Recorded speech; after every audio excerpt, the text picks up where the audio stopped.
আসসালামু আলাইকুম ওয়া রাহমাতুল্লাহি ওয়া বারাকাতুহু। প্রিয় শিক্ষার্থীবৃন্দ, আশা করি সকলেই ভালো আছো। আলহামদুলিল্লাহ। আল্লাহ তাআলার অশেষ রহমতে আমিও ভালো আছি। আজকে আমি তোমাদের মাঝে উপস্থিত হয়েছি চতুর্থ শ্রেণী গণিত অধ্যায় ৬ গুণিতক ও গুণনীয়ক। প্রিয় শিক্ষার্থীরা, খুবই গুরুত্বপূর্ণ একটি ক্লাস।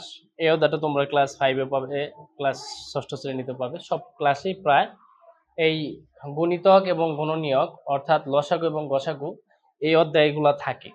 তো মোস্ট ইম্পর্টেন্ট একটা অধ্যায়, তোমাদের জন্য খুবই গুরুত্বপূর্ণ। তোমরা যদি ক্লাসটা খুবই মনোযোগ সহকারে দেখো, ইনশাল্লাহ আশা করি এই গুণিতক এবং গুণনীয়ক নিয়ে তোমাদের আর কোনো সমস্যা থাকবে না। প্রিয় শিক্ষার্থীরা, তোমরা একটু ভোটে তাকাও, দেখো আমি তোমাদেরকে দেখাচ্ছি যে কিভাবে আমরা গুণনীয়ক এবং গুণিতক কিভাবে বের করব, সেটা আমি তোমাদেরকে দেখাচ্ছি। তো এটা দেখলেই তোমরা বুঝতে পারবে যে গুণিতক এবং গুণনীয়ক কিভাবে করতে হয়। তো প্রথমে আমি তোমাদেরকে গুণিতক দেখাবো। যে প্রিয় শিক্ষার্থীরা দেখো, বললো যে 4 এর 3টি গুণিতক লেখো।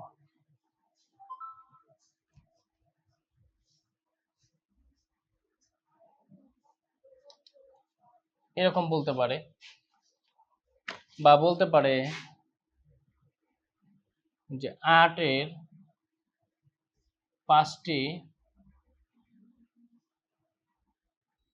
গুণিতক লিখো। কিংবা অন্য একটা সংখ্যা দিতে পারে, যে এরকম চাইতে পারে যে 12 এর 2টি গুণিতক লেখো। প্রিয় শিক্ষার্থীরা, খেয়াল করো, যে সংখ্যারই গুণিতক চাক না কেন, 2টা চাইতে পারে, 3টা চাইতে পারে, 4টা চাইতে পারে, 5টা চাইতে পারে, 10টা চাইতে পারে, 15টা চাইতে পারে, মনে রাখবা গুণিতক হচ্ছে অসংখ্য। তো সেই ক্ষেত্রে এখানে যদি 4 এর গুণিতক চায় 3টি, তাহলে আমরা লিখতে পারি যে 4 একে 4, 4 দুগুণে 8, 3 4 12। অর্থাৎ গুণিতক যখন আমরা লিখব, আমরা শুধু নামতাটা লিখে দিলেও আমাদের গুণিতক হয়ে যাবে। এই ক্ষেত্রে যে বিষয়টা খেয়াল রাখতে হবে, ধরো 4 কে তুমি 1 দ্বারা গুণ করলে কত হবে? 4। 4 কে তুমি 2 দ্বারা গুণ করলে কত হবে? 8। 4 কে তুমি 3 দ্বারা গুণ করলে কত হবে? 12। এরকম ভাবে আমরা গুণ করে বের করতে পারি আমাদের এটা হচ্ছে গুণিতক, এটা গুণিতক, এটা গুণিতক। অর্থাৎ 4 এর গুণিতক যখন 3টা আমরা লিখবো, আমরা এভাবে লিখে দিতে পারি 4 একে 4, 4 দুগুণে 8, 3 4 12। এই পর্যায়ে দেখো, পরের প্রশ্নটাতে বলছে যে 8 এর 5টি গুণিতক লেখো। তাহলে 8 একে 8, 8 দুগুণে 16, 3 8 24, 4 8 32, 5 8 40। এই পর্যায়ে এখানে দেখো বলছে 12 এর 2টি গুণিতক লেখো। তাহলে আমরা লিখতে পারি 12 একে 12, 12 দুগুণে 24। প্রিয় শিক্ষার্থীরা, আশা করি যে গুণিতক যদি তোমাদের চায় যে গুণিতক লেখো, এই সংখ্যার গুণিতক লেখো, এই সংখ্যার গুণিতক লেখো, সেই সংখ্যার গুণিতক লেখো, আশা করি এই গুণিতক নিয়ে তোমাদের আর কোনো সমস্যা থাকবে না। তো এ পর্যায়ে তোমরা এখানে গণিতকের জন্য কয়েকটা অঙ্ক বাড়ির কাছে লিখে রাখবে। এই অঙ্কগুলো তোমরা বাসায় প্র্যাকটিস করবে। আমি লিখে দিচ্ছি, তোমরা এই সংখ্যাগুলোর গণিতক লিখবে।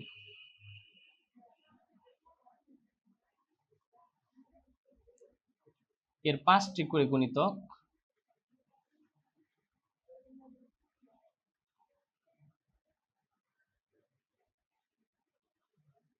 এটা তোমরা বাসায় প্র্যাকটিস করবে। খুব ভালো করে খেয়াল করো। যদি তোমরা এগুলো বুঝো, তাহলে তোমাদের জন্য খুবই সহজ হবে অঙ্ক করতে।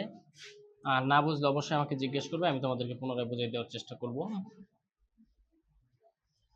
এ পর্যায়ে দেখো, যদি গুণনীয়ক লিখতে হয়, আমরা যদি কোনো সংখ্যার গুণনীয়ক লিখি, যে এরকম ভাবে দেখো, যে আমরা যদি 4 এর গুণনীয়ক লিখি, 4 এর গুণনীয়ক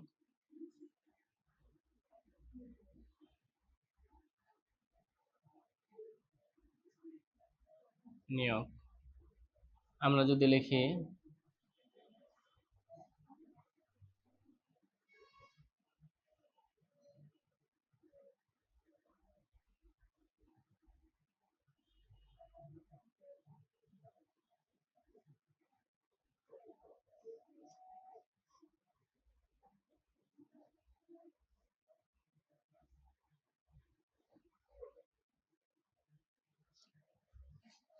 24-এর গুণনীয়ক আমরা এখানে লিখলাম 30-এর গুণনীয়ক,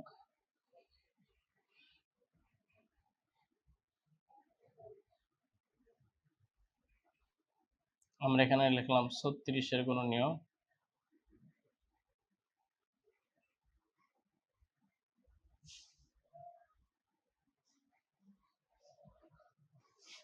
প্রিয় শিক্ষার্থীরা খুব ভালো করে খেয়াল করবে। এই 4টা গুণনীয়ক যদি তোমরা বুঝো তাহলে আমি মনে করি গুণনীয়ক নিয়ে তোমাদের আর কোনো সমস্যা থাকবে না ইনশাআল্লাহ।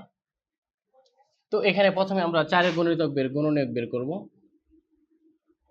দেখো প্রথম সংখ্যাটা আমরা সবসময় 1 লিখবো, 1 গুণন 4, অর্থাৎ 4 একে 4। এখন 1 লেখার পরে যে জিনিসটা খেয়াল রাখতে হবে যে এই সংখ্যাটা জোড় না বিজোড়। যদি জোড় হয় তাহলে 2 দ্বারা যাবে। আমরা দেখতে পাচ্ছি 4 জোড় সংখ্যা, তাহলে 2 একে 2, 2 দুগুণা 4, অর্থাৎ 2 দ্বারা আমরা 2 কে গুণ করলে 2 দুগুণা কত হবে 4। এক্ষেত্রে গুণনীয়ক আমরা যদি বলে যে এই সংখ্যার কয়টা গুণনীয়ক, 4-এর গুণনীয়ক কয়টি, সেক্ষেত্রে মনে রাখবে যে একটা সংখ্যা যদি একাধিকবার আসে, 2 বার আসে কিংবা 3 বার আসে, তাহলে সেখানে আমাদেরকে একটা সংখ্যাকে গণনা করতে হবে, 2টা গণনা করা যাবে না। এক্ষেত্রে যদি বলে 4-এর গুণনীয়ক কয়টি, তাহলে আমরা লিখব 1 2 3। 4-এর গুণনীয়ক হচ্ছে আমাদের 3টি হচ্ছে আমাদের 4-এর গুণনীয়ক। এক্ষেত্রে যদি বলে যে 4-এর গুণনীয়ক গুলো লেখো, তাহলে আমরা লিখব 1 2, এদিক থেকে এসে এদিক দিয়ে উঠবো, যেহেতু 2 একাধিকবার আছে একবারে নিব আমরা, তাহলে লিখব 4। আমরা দেখতে পাচ্ছি যে 4-এর গুণনীয়ক হচ্ছে 1 2 এবং 4। আর যদি বলে 4-এর গুণনীয়ক কয়টি, তাহলে আমরা লিখব 3টি। এরপর যে আমরা এখানে লিখেছি 24। দেখো আমরা সর্বপ্রথম লিখব 1 গুণ 24। 24 যেহেতু জোড় সংখ্যা, তাহলে আমরা লিখব 2 গুণ 12। দেখো 3 দিয়ে আর ভাগ করা যায় কিনা, 3 8 24 যায়। 4 দ্বারা করা যায় কিনা, 4 গুণন 6, 4 6 24। 5 দ্বারা করা যায় না, 5 5 25 মিলবে না। 6 দ্বারা করা যায়, 6 দ্বারা ইতিমধ্যে আমরা করে ফেলেছি। যখন সংখ্যা ভাগ করা যাবে না, দেখতে হবে পরবর্তী সংখ্যা দ্বারা করা যায় কিনা, যদি করা যায় তাহলে করে দিতে হবে। এক্ষেত্রে আমাদের 24-এর গুণনীয়ক হচ্ছে 1 2 3 4 6 8 12 24, অর্থাৎ আমরা এই 1 থেকে লেখা শুরু করব 1 2 3 4 6 8 12 24। এটা হচ্ছে আমাদের 24-এর গুণনীয়ক। এক্ষেত্রে যদি তোমাকে প্রশ্ন করা হয় যে 24-এর গুণনীয়ক কয়টি, তাহলে আমরা গুনবো 1 2 3 4 5 6 7 8। তাহলে 24-এর গুণনীয়ক হচ্ছে কয়টি, 8টি। এখানে দুই ভাবে প্রশ্ন চাইতে পারে, একটা হচ্ছে যে 24-এর গুণনীয়ক গুলো লেখো, আর একটা প্রশ্ন চাইতে পারে যে 24-এর গুণনীয়ক কয়টি, তাহলে আমরা সেটাকে এইভাবে বের করব। প্রিয় শিক্ষার্থীরা খুবই মনোযোগ দিয়ে দেখো, এখানে আমরা লিখেছি 30, তাহলে এখানে আমরা লিখতে পারি 1 গুণ 30। 30 যেহেতু জোড় সংখ্যা, তাহলে আমরা লিখব 2 গুণ 15। দেখো 3 10 30। 4 দ্বারা 30 কে ভাগ করা যায় না, 4 7 28, 4 8 32 যাবে না, 5 দ্বারা যায়, 5 6 30। 6 দ্বারা যায়, 5 6 6 5 30। তাহলে দেখো এখানে আমরা 6 দ্বারা ইতিমধ্যে করে ফেলেছি, তাহলে আমরা লিখব না। এখানে আমাদের গুণনীয়ক হচ্ছে 1 2 3 5 6 10 15 30। এটা হচ্ছে আমাদের গুণনীয়ক। এখন যদি বলো তোমাকে যে গুণনীয়ক কয়টি, তাহলে আমরা লিখবো 1 2 3 4 5 6 7 8। এটারও গুণনীয়ক হচ্ছে আমাদের 8টি, অর্থাৎ 30-এর গুণনীয়ক হচ্ছে আমাদের 8টি। প্রিয় শিক্ষার্থীরা খুব ভালো করে খেয়াল করো যে এই পর্যায়ে যদি আমরা 36টা বের করি, তাহলে 36টা বের করতে গেলে আমরা লিখবো 1 গুণ 36। আমরা লিখবো 2 গুণ 18, 18 দুগুণা 36। লিখবো 3 গুণ 12 36, 4 9 36। 5 দ্বারা যায় না, 6 দ্বারা যায়, 6 গুণ 6 অর্থাৎ 36। এই ক্ষেত্রে আমরা যখন গুণনীয়কগুলো লিখবো 1 2 3 4 6, যেহেতু দুইটা আছে একটা নিতে হবে, 6 9 12 18 এবং 36। প্রিয় শিক্ষার্থীরা খেয়াল করো, এগুলো হচ্ছে আমাদের 36-এর গুণনীয়ক। এখন কয়টি গুণনীয়ক যদি চাই, তাহলে 1 2 3 4 5 6 7 8 9। তাহলে আমরা পেলাম যে 36-এর গুণনীয়ক হচ্ছে আমাদের কয়টি, 9টি। প্রিয় শিক্ষার্থীরা তোমরা অঙ্কগুলো একটু উঠিয়ে রাখো, কেননা যে এই গুণনীয়ক এবং গুণিতক যদি তুমি এখন বুঝো, পঞ্চম শ্রেণী, ষষ্ঠ শ্রেণী এবং যে কোনো ক্লাস ইনশাল্লাহ তোমরা খুব ভালোভাবে গুণনীয়কগুলো এবং গুণিতকগুলো বুঝবে। আর যদি কোনোটা না বোঝো অবশ্যই কিন্তু আমাকে জানাবে। আমি না বুঝলে সেটার উপর আমি তোমাদেরকে একটা ক্লাস নিয়ে দেওয়ার চেষ্টা করবো ইনশাআল্লাহ। তো প্রিয় শিক্ষার্থীরা, এটা হচ্ছে আমাদের গুণনীয়ক এবং গুণিতক। এ পর্যায়ে আমি তোমাদেরকে যে অঙ্কগুলো করাবো সেগুলো হচ্ছে যে মৌলিক গুণনীয়ক। মৌলিক গুণনীয়ক অর্থাৎ মৌলিক গুণিতক বা মৌলিক গুণনীয়ক কোনগুলো সেগুলো আমি তোমাদেরকে দেখানোর চেষ্টা করব। তো এক্ষেত্রে তোমাদেরকে অবশ্যই খেয়াল রাখতে হবে যে মৌলিক গুণনীয়ক কিভাবে আমরা বের করব। যে একটা সংখ্যার মধ্যে অনেকগুলো গুণনীয়ক থাকে, সেখানে মৌলিক গুণনীয়ক কোনগুলো সেগুলো আগে জানতে হবে। প্রিয় শিক্ষার্থীরা খেয়াল করো, মৌলিক গুণনীয়ক জানার আগে আমাদেরকে জানতে হবে মৌলিক সংখ্যা। মৌলিক গুণনীয়ক জানার আগে আমাদেরকে জানতে হবে মৌলিক সংখ্যা কোনগুলো। মৌলিক সংখ্যা। প্রিয় শিক্ষার্থীরা খেয়াল করো, যে আমরা একটা মৌলিক সংখ্যা জানতে পারলে আমরা মৌলিক গুণনীয়কগুলো খুব সুন্দরভাবে বাছাই করতে পারবো। এক্ষেত্রে আমরা জানি যে 2 একটা মৌলিক সংখ্যা, 3 একটা মৌলিক সংখ্যা, 5 একটা মৌলিক সংখ্যা, 7 একটা মৌলিক সংখ্যা, তারপরে হচ্ছে 11 একটা মৌলিক সংখ্যা, 13 একটা মৌলিক সংখ্যা। কেননা প্রিয় শিক্ষার্থীরা খেয়াল করো, যে সংখ্যার মাত্র 2টি গুণিতক থাকে, 2টি মাত্র গুণনীয়ক থাকে, সেটাকে বলা হয় মৌলিক সংখ্যা। যার মাত্র 2টা গুণনীয়ক থাকবে, যার মাত্র 2টা গুণনীয়ক থাকবে, যার মাত্র 2টি গুণনীয়ক থাকবে, সেটা হচ্ছে আমাদের মৌলিক সংখ্যা।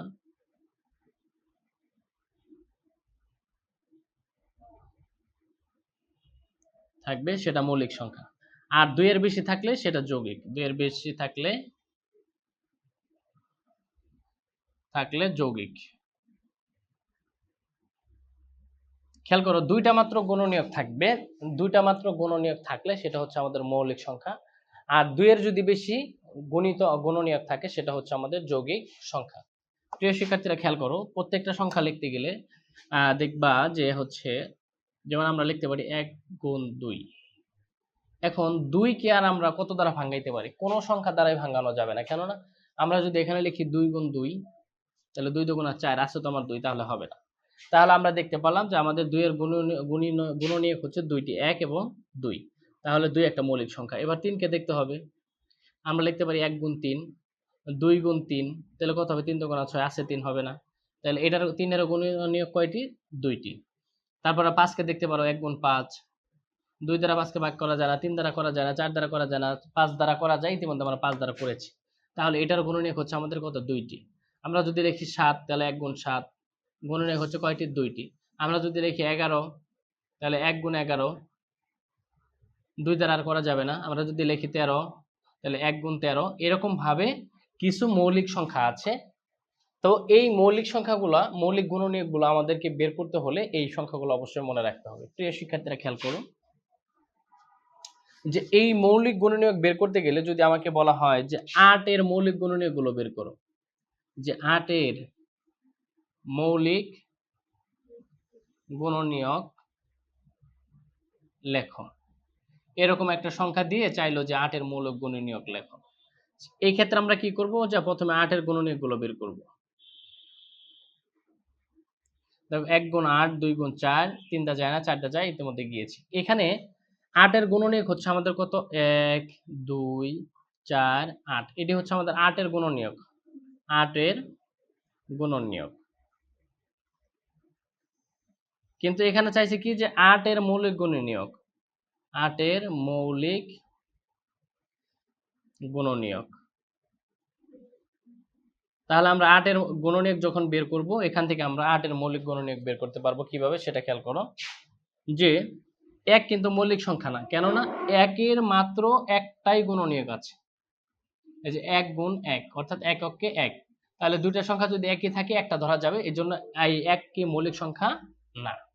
এক্ষেত্রে আমরা কেবলই শিখে আসলাম 2 হচ্ছে আমাদের একটা মৌলিক গুণনীয়ক, 4 আমাদের মৌলিক গুণনীয়ক না। কেননা 4 কে দেখে নেবে এইভাবে, 1 গুণ 4, 2 গুণ 2। তাহলে 1, 2, 3টা গুণিতক, আর 3টা থাকলে সেটা হচ্ছে যৌগিক সংখ্যা। 8ও হবে না, কেননা 1 গুণ 8 2 গুণ 4, তাহলে এটার গুণিতক হচ্ছে 4টি, তাহলে এটাও হবে না, অর্থাৎ 8 এর মৌলিক গুণনীয়ক হচ্ছে আমাদের কত 2। প্রিয় শিক্ষার্থীরা, আশা করি বুঝতে পেরেছো। কেননা প্রথমে আমরা গুণিতক বের করা শিখলাম, এরপর আমরা গুণনীয়ক বের করতে শিখলাম, এরপর আমরা মৌলিক সংখ্যাগুলো দেখলাম যে মৌলিক সংখ্যা কোনগুলো। মৌলিক সংখ্যা দেখার পরে আমরা যে বিষয়টা তোমাদেরকে আমি তোমাদেরকে যে বিষয়টা শেখানোর চেষ্টা করছি সেটা হচ্ছে মৌলিক গুণনীয়ক কোনগুলো। যে একটা সংখ্যা দেওয়া থাকলো, সেখান থেকে মৌলিক গুণনীয়ক বের করতে হবে। একটা সংখ্যা দিল, বললো যে এটা মৌলিক সংখ্যা নাকি যৌগিক সংখ্যা, সেটা আমরা কিভাবে বের করব? আমরা গুণনীয়ক লিখে সেটা আমরা বের করব। যে যদি দুইটা মাত্র গুণনীয়ক হয় তাহলে সেটা মৌলিক সংখ্যা, আর দুইয়ের অধিক গুণনীয়ক যদি হয় সেটা হচ্ছে আমাদের যৌগিক সংখ্যা। প্রিয় শিক্ষার্থীরা, আশা করি বুঝতে পেরেছো। এ পর্যায়ে তোমাদেরকে যে জিনিসটা আমি তোমাদেরকে দেখাবো সেটা হলো, একটা সংখ্যা দেওয়া থাকলো, সেটা 2 দ্বারা বিভাজ্য কিনা, 3 দ্বারা বিভাজ্য কিনা, 4 দ্বারা বিভাজ্য কিনা, 5 দ্বারা বিভাজ্য কিনা, সেটা আমরা কিভাবে শিখবো। দেখো, 2 দ্বারা বিভাজিত সংখ্যা, 2 দ্বারা বিভাজ্যতা সংখ্যা, এক্ষেত্রে মনে রাখবা যদি সংখ্যাগুলো জোড় হয় এবং শেষে যদি শূন্য থাকে, অবশ্যই সেই সংখ্যাটা 2 দ্বারা বিভাজিত হবে। এক্ষেত্রে তোমাদেরকে জোড় এবং বিজোড় সংখ্যাগুলো তোমাদেরকে জানতে হবে। আমি তোমাদেরকে সহজ একটা জিনিস দেখাই দিচ্ছি, জোড় এবং বিজোড় কিভাবে শিখবে। আশা করি এটা মনে রাখার পর তোমাদের জোড় বিজোড় নেওয়ার কোনো সমস্যা হবে না। 0 2 4 6 8 আর 1 3 5 7 9, শুধু এই কথাটা যদি তোমরা মনে রাখো তাহলে জোড় সংখ্যা এবং বিজোড় সংখ্যা নিয়ে তোমাদের আর কোনো সমস্যা হবে না। কেন? আমরা জানি 2 একটা জোড় সংখ্যা, 4 একটা জোড় সংখ্যা, 6 একটা জোড় সংখ্যা, 8 একটা জোড় সংখ্যা। 0 কেন জোড় সংখ্যা আমি লিখলাম? মনে রাখবা যে আমরা যদি কোনো সংখ্যার শেষে 10 আসে, 0 আসে, তাহলে এই পুরো সংখ্যাটাই জোড় সংখ্যা। কোনো সংখ্যার শেষে যদি 2 আসে, পুরো সংখ্যাটাই জোড় সংখ্যা। কোনো সংখ্যার শেষে যদি 4 আসে, পুরো সংখ্যাটাই জোড় সংখ্যা। কোনো সংখ্যার শেষে যদি 8 আসে, পুরো সংখ্যাটাই কি সংখ্যা? জোড় সংখ্যা। কোনো সংখ্যার শেষে যদি 6 আসে, তাহলে পুরো সংখ্যাটাই আমাদের কি সংখ্যা? জোড় সংখ্যা। অর্থাৎ তুমি যদি মনে রাখো যে 0 2 4 6 8 এগুলা আমাদের কি সংখ্যা? এগুলো আমাদের জোড় সংখ্যা। আর বিজোড় সংখ্যা যদি দেখতে চাও, এই সংখ্যাগুলো যদি একাকি আসে 1 3 5 7 9, তাহলেও এগুলা বিজোড় সংখ্যা। এই সংখ্যাগুলো যদি একটা জোড় সংখ্যার পরে আসে, যেমন ধরো 81, তাহলে পুরো সংখ্যাটাই বিজোড়। যেমন ধরো 47, পুরো সংখ্যাটাই বিজোড়। যেমন ধরো 35, পুরো সংখ্যাটাই বিজোড়। যেমন ধরো 23, পুরো সংখ্যাটাই বিজোড়। যেমন ধরো 99, পুরো সংখ্যাটাই আমাদের বিজোড়। এই ধরনের জোড় এবং বিজোড় সংখ্যা বুঝতে অবশ্যই আমাদেরকে 0 1 2 3 4 0 2 4 6 8 আর 1 3 5 7, এটা আমাদেরকে 5 7 9 এটা অবশ্যই মনে রাখতে হবে। তো এই ক্ষেত্রে আমি তোমাদেরকে যেটা বোঝাতে চাচ্ছি সেটা হচ্ছে 2 দ্বারা বিভাজ্যতা। একটা সংখ্যাকে আমরা কিভাবে 2 দ্বারা বিভাজ্য করব? ধরো একটা সংখ্যা দেওয়া থাকলো, সেই সংখ্যাটা 2 দ্বারা বিভাজ্য কিনা আমরা কিভাবে বুঝবো? এই ক্ষেত্রে মনে রাখতে হবে জোড় সংখ্যা যদি থাকে, জোড় সংখ্যা, তাহলে সেই সংখ্যাটা 2 দ্বারা বিভাজিত। সংখ্যাটি যদি জোড় হয় তাহলে সেই সংখ্যাটি 2 দ্বারা বিভাজিত।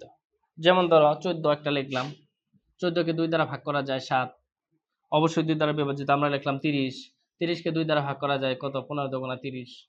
অর্থাৎ যদি 2 দ্বারা ওই সংখ্যাটাকে ভাগ করা যায় তাহলে আমরা বলবো সেটা হচ্ছে 2 দ্বারা বিভাজিত। এবার যদি বলে 5 দ্বারা বিভাজিত সংখ্যা, 5 দ্বারা বিভাজিত সংখ্যা যদি বলে, তাহলে মনে রাখবা সংখ্যাটা যদি একাকি 5 আসে, কোন সংখ্যার শেষে যদি 5 থাকে, যেমন ধরো 5 আসলো, 15 আসলো, 55 আসলো, 95 আসলো, কিংবা কোন সংখ্যার শেষে যদি শূন্য থাকে, কোন সংখ্যার শেষে যদি শূন্য থাকে, তাহলে সেই সংখ্যাটা আমরা কি করতে পারবো? 5 দ্বারা বিভাজিত করতে পারবো। যেমন ধরো 5 দ্বারা 5 কে ভাগ করা যায় 5 কে 5, 5 দ্বারা 15 কে ভাগ করা যায় 3 5 15, 5 দ্বারা 95 কে ভাগ করা যায় 19, 5 দ্বারা 50 কে ভাগ করা যায় 5 10 50, 5 দ্বারা 20 কে ভাগ করা যায় 4 5 20, 5 দ্বারা 30 কে ভাগ করা যায় 5 6 30, 5 দ্বারা আমাদের কতকে ভাগ করা যায়? 100 কে ভাগ করা যায় 5 20 100। তো সর্বশেষ আমাদের যেটা বিভাজ্য সংখ্যা সেটা হলো যে 10 দিয়ে বিভাজ্য সংখ্যা। এক্ষেত্রে খেয়াল রাখবে প্রিয় শিক্ষার্থীরা, 10 দ্বারা বিভাজ্য করতে গেলে একক এবং দশক স্থানের অঙ্ক যদি শূন্য হয়, তাহলে সেই সংখ্যাটাকে আমরা কি করতে পারবো? 10 দ্বারা বিভাজিত করতে পারবো। একটা সংখ্যার একক স্থানের অঙ্ক যদি শূন্য হয়, একটা সংখ্যার দশক স্থানের অঙ্ক যদি শূন্য হয়, একটা সংখ্যার শতক স্থানের অঙ্কও যদি আমাদের কি হয়? শূন্য হয়, তাহলে সেই সংখ্যাগুলো আমরা 10 দ্বারা ভাগ করতে পারবো। যেমন 10 দ্বারা 10 কে ভাগ করলে 10 কে 10, 100 ভাগ করলে 10, 10 10 10 100, 2000কে ভাগ করলে এখান থেকে শুধু একটা সংখ্যা বাদ যাবে। 10 দ্বারা ভাগ করলে এখানে একটা শূন্য, এখানে একটা শূন্য বাদ যাবে, তাহলে আমাদের উত্তর আসবে কত? 200। তো প্রিয় শিক্ষার্থীরা, গুণিতক গুণনীয়ক, মৌলিক সংখ্যা এবং মৌলিক গুণনীয়ক এবং বিভাজ্যতা সংখ্যা নিয়ে আজকে যে ক্লাস আমি তোমাদেরকে করালাম, এই ক্লাস যদি তোমরা বুঝে থাকো অবশ্যই তোমরা আমার চ্যানেলটাকে লাইক, কমেন্ট এবং সাবস্ক্রাইব করে দেবে এবং আমার চ্যানেলটাকে ফলো করে রাখবে ইনশাআল্লাহ। আর যদি কোনোটা বুঝতে সমস্যা হয় অবশ্যই আমাকে কিন্তু কমেন্টে জানাবে। ধন্যবাদ প্রিয় শিক্ষার্থীরা। আসসালামু আলাইকুম ওয়া রাহমাতুল্লাহি ওয়া বারাকাতুহু।